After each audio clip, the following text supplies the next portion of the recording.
Hello friends, सबसे पहले आपका मेरे चैनल सीखे अकेडमी में स्वागत है। आप लोग जितने हैं मेरे चैनल को सब्सक्राइब कीजिए, क्योंकि ये क्वेश्चन जो भी इतने पूछे गए हैं ना, सभी एग्जाम में टॉप 10 क्वेश्चन है जो एसएससी सीजीएल में, सीपीयू में, सीएचएसएल में, एमटीएस में, मतलब 100 सारी कॉम्पिटेटिव एग्जाम में आया है। तो आपके लिए मैं सभी मतलब क्वेश्चन दिल्ली सल्तनत का वो क्वेश्चन जो बार बार पूछे गए हैं उसका मैं आपको बताता हूँ। तो देखिए, सबसे पहले इल्तुतमिश ने ट्रेनिंग सेंटर की स्थापना कहाँ की थी? तो इल्तुतमिश ने सबसे पहले ट्रेनिंग सेंटर की स्थापना दिल्ली में की थी। आप लोग इस क्वेश्चन को एकदम नोट कर लीजिएगा माइंड में, क्योंकि क्वेश्चन बार बार आया था। अभी एमटीएस 19 में आया था ये क्वेश्चन, एमटीएस 21 में भी आया था। और उसके बाद इल्तुतमिश का टाइम पीरियड क्या था, मतलब जो राजा इल्तुतमिश थे उसका टाइम पीरियड क्या था? तो देखिए, राजा इल्तुतमिश का टाइम पीरियड क्या था? तो राजा इल्तुतमिश का टाइम पीरियड हमारा 1210 से लेकर 1236 से था। मतलब इल्तुतमिश का टाइम पीरियड 1210 से लेकर 1236 तक था। तो ये तो हो गया टाइम पीरियड। उसके बाद दिल्ली सल्तनत का शासनकाल कब से कब था? मतलब इसमें भी आपको टाइम पीरियड पूछा गया है कि दिल्ली सल्तनत का शासनकाल कब से कब था। तो देखिए, दिल्ली सल्तनत का शासनकाल हमारा बहुत ही लंबे पीरियड से चला, 1206 से लेकर 1526 तक चला। मतलब 1206 से लेकर 1526, मतलब बहुत ही लंबे सालों तक चला दिल्ली सल्तनत का टाइम पीरियड। उसके बाद देखिए, ये भी क्वेश्चन ना हाल ही में एमटीएस में आया है, सीएचएसएल में आया है, और सीजीएल 21 में आया है, और 22 में भी आया है। ये वो मोस्ट इम्पोर्टेंट क्वेश्चन है। उसके बाद हम नीचे भी एग्जाम में बहुत कर रहे हैं, उधारकर्ता दिल्ली सल्तनत का उधारकर्ता कौन था? मतलब आप लोग इंग्लिश में इसको बोलते हैं सेवियर मतलब हमारा होता है उधारकर्ता। जो सेवियर नहीं होता है, तो दिल्ली सल्तनत का उधारकर्ता कौन था? सेवियर कौन था? तो ये एक बलबन था, बलबन नामक था वो दिल्ली सल्तनत का मतलब उधारकर्ता था, बलबन था। तो आप लोग से कभी काल पूछ भी देता है कि बलबन का टाइम पीरियड क्या था। तो देखिए, बलबन का टाइम पीरियड हमारा था बहुत ही कम समय के लिए बलबन था। बलबन का टाइम पीरियड हमारा था 1265 से लेकर 1287। हमको लग रहा है यही बलबन का टाइम पीरियड था। ये भी क्वेश्चन बार बार एग्जाम में आया है। तो आप लोग से मेरा यही उम्मीद है कि आप लोग मेरे चैनल को जरूर सब्सक्राइब करेंगे, लाइक करेंगे और शेयर करेंगे, क्योंकि इस चैनल के माध्यम से मैं आपको ओनली इम्पोर्टेंट क्वेश्चन जो भी एग्जाम में पूछे गए हैं, चाहे पूछने वाले हैं, आप लोग जाकर चेक कर सकते हैं। इसमें मैं स्पीडी का भी क्वेश्चन लगाया हूँ, लूसेंट का, मतलब हर प्रकार का मिक्स क्वेश्चन प्लस एग्जाम में सभी एग्जामों में आया हुआ टॉप मोस्ट क्वेश्चन। तो आपको ये वीडियो अच्छा लगा तो आप लोग मेरे चैनल को सब्सक्राइब करें, सीखे एकेडमी को, और लाइक करें और शेयर कीजिए, क्योंकि ज़्यादा से ज़्यादा अगर लोग सब्सक्राइब करेंगे, अभी आप लोग मेरे चैनल पर 1000 सब्सक्राइबर का टारगेट रखिए। 10 दिन में मैं आपको रोज़ टॉप 10 क्वेश्चन पढ़ाऊंगा, सब सुबह में पढ़ाऊंगा, शाम में भी, जो मोस्ट इम्पोर्टेंट है, मतलब हर एग्जाम में आता ही आता है। इसके बिना आपको कुछ हो ही नहीं सकता। आप लोग नहीं विश्वास है तो आप लोग जाकर मिला लीजिए। उसके बाद एक और क्वेश्चन हम यहाँ पर लिखे हैं, गुलामों को गुलाम किसे कहते हैं?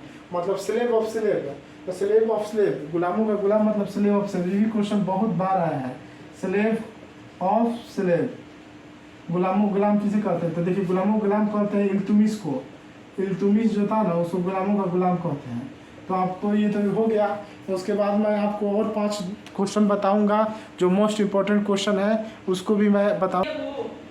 अकबर का राज तिलक कहाँ हुआ था? तो चलिए फ्रेंड, बात करते हैं कि अकबर का राज तिलक कहाँ हुआ था। तो अकबर का हमारा राज तिलक कन्नौर में हुआ था। मतलब आपका अकबर का राज तिलक कन्नौर में हुआ था। तो आप लोग कन्नौर को उतार लीजिए, क्योंकि बहुत ही इंपॉर्टेंट क्वेश्चन है, हाल ही में सीपीयू में पूछा गया है, जो कि सीपीयू के हिसाब से बहुत ही मोस्ट इम्पोर्टेंट क्वेश्चन है। तो आप लोग अच्छे से इस क्वेश्चन को टाइप कर लीजिए, क्योंकि ये बार बार ये देखिए, अकबर का होगा कालानौर में हुआ था, कालानौर में इसका राज तिलक हुआ था। ये तो हो गया कन्नौर। अकबर का शिक्षक क्या नाम है? अबुल लतीफ़।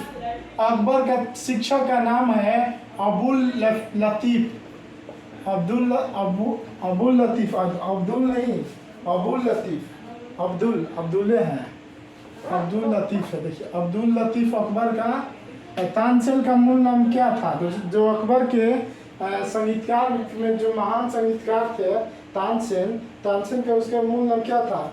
रामतानु पांडे था। तानसेन का मूल नाम रामतानु पांडे तानसेन का मूल नाम था। और उसके बाद बात करते हैं अकबर धार्मिक डिस्कशन के लिए कहाँ खोला गया था, उसको क्या बोलते हैं? तो बोलते हैं उसको इबादत खाना। इबादत खाना अकबर खोले थे रिलीजियस मतलब धार्मिक डिस्कशन करने के लिए, रिलीजियस रिफॉर्मर करने के लिए। ताजमहल में कौन सा मार्बल लगा हुआ है? तो देखिए ताजमहल में जो मार्बल लगा हुआ था ये हाल में ही CPO 19 में पूछा गया है कि ताजमहल में कौन सा मार्बल लगा है। तो ताजमहल में मरकाला मार्बल एक होता है, मरकाला मार्बल ताजमहल में लगा हुआ है। तो आप लोगों को बहुत ही मोस्ट इम्पोर्टेंट क्वेश्चन है। अभी मैं आपको इसका मैं दिखा नहीं रहा हूँ कि आपको मैं कैसे ठीक कर सकता हूँ। तो ये कि जो कि बहुत ही मोस्ट इम्पोर्टेंट क्वेश्चन है, क्योंकि बार बार यही क्वेश्चन पूछे जाते हैं। अभी मैं वहाँ पर लिखा नहीं हूँ कि MTS बट ये क्वेश्चन मोस्ट इम्पोर्टेंट है, बार बार आते हैं। आप लोग इस क्वेश्चन को स्किप ना करें, इस क्वेश्चन को याद कर लीजिए। देखिए मैं आप लोगों को नहीं समझ में आता तो एक बार और बताता हूँ।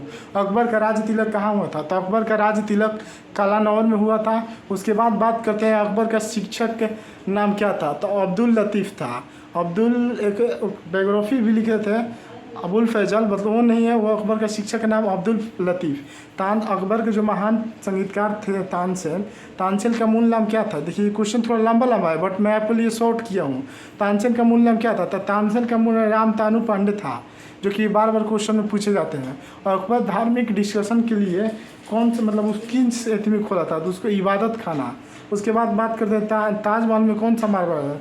ये अभी BPSC PT में आया था। ताजमहल में कौन सा मार्बल है? ताजमहल मरकाना मार्बल लगा हुआ है। तो आपको ये वीडियो कैसा लगा? आप लोग ज़्यादा से ज़्यादा आप लोग कमेंट करें, लाइक करें और सब्सक्राइब करें। सब्सक्राइब करना ना भूलें, क्योंकि आप लोग मेरे चैनल को सब्सक्राइब तो करें। 1000 सब्सक्राइबर अब आप लोग को करना है। अब सोच लीजिए आप लोग कितने दिन में करेंगे, क्योंकि आप लोग सब्सक्राइबर बढ़ाएंगे तभी मान लीजिए ना कुछ क्वालिटी बढ़ेगा। अभी कहाँ से इतना हो सकता है। तो चलिए फ्रेंड, मिलते हैं नेक्स्ट वीडियो में। तब तक के लिए जय हिंद,